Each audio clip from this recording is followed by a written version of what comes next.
அனைவருக்கும் வணக்கம். நான் உங்கள் திருப்பத்தூர் புஷ்பா பேசுகிறேன். இப்போ வந்து நம்ம குழந்தைய பார்க்க வந்திருக்கோம். குழந்தைக்கு இன்னும் பேர் கூட வைக்கலைங்க. அவங்க அம்மா பேர் வந்து காவியா.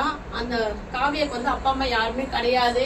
உங்களால் முடிஞ்ச உதவி பண்ணுங்க மக்களே. தயவு செஞ்சு நான் சொன்னதுக்கு அப்புறம் தாமரை, நம்ம பிரியாக்கா எல்லாருமே வந்துருக்குறாங்க. உங்களால் முடிஞ்ச உதவியை தயவு செஞ்சு பண்ணுங்க. நீங்க பாருங்க, ரேஷன்ல விரும்பாத ஒரு பொண்ணு நமக்கு காசு கொடுத்துருக்காங்க. அம்சான்னு ஒரு பொண்ணு காசு கொடுத்துருக்காங்க. அதை பாப்பாவுக்கு கொடுக்குறோம். இதுதான் முதல் இது. நீங்களா மனசு வச்சு இந்த குழந்தைய காப்பாற்றி விடுங்க. தயவு செஞ்சு உங்களால முடிஞ்ச உதவி பண்ணுங்க மக்களே. எவ்வளவு சும்மா சீல்டு அது இதுன்னு சொல்லிட்டு நிறைய விஷயத்துக்காக போய்கிட்டு இருக்கீங்க. அது இருந்தாலும் இது ஒரு பக்கமா ஒரு 20-30 உங்களால முடிஞ்சது பண்ணி இந்த குழந்தைய காப்பாத்தி கொடுங்க மக்களே. தயவு செஞ்சு பாருங்க. குழந்தைய கட்டுங்க வாங்க. குழந்தை பக்கத்துல போதும், மூஞ்சி கட்ட வேணாம்.